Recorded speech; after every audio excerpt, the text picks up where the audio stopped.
Desa Tanah Merah. Pada pertemuan kali ini saya akan menceritakan sejarah Desa Tanah Merah. Bermula sebelum tahun 1907, Tanah Merah belum menjadi tempat pemukiman atau tempat tinggal.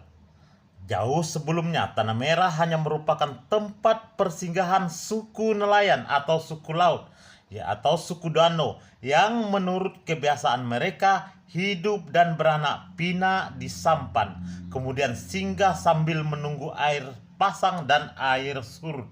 Sebagai tradisi bangsa Indonesia sejak ribuan tahun yang silam, ditambah dengan sifat yang suka merantau, mencari suatu tempat yang baru maupun pekerjaan serta lahan baru yang subur.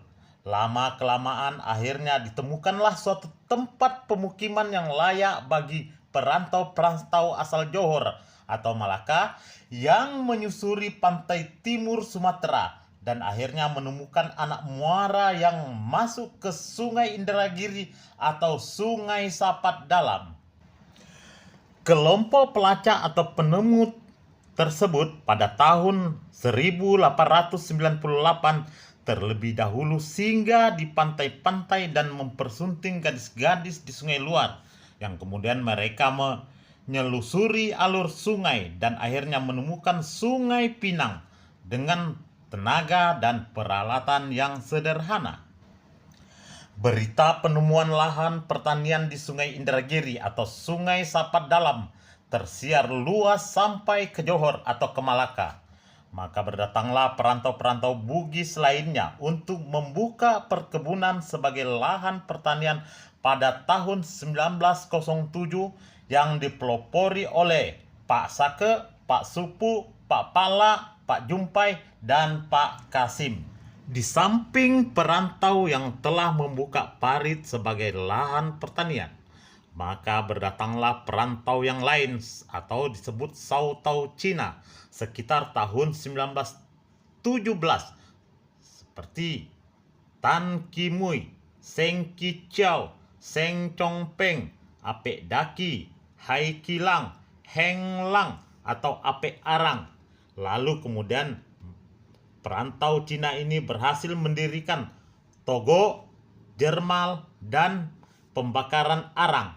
Sedangkan suku Bugis yang berusaha di bidang perikanan yang pertama kali adalah Pak Bulu, Pak Kalabe, Pak Latif, dan Pak Kuraga. Mereka ini mula-mula membangun kelong atau belat sebagai sumber penghasilan dalam menunjang berbagai bidang usahanya.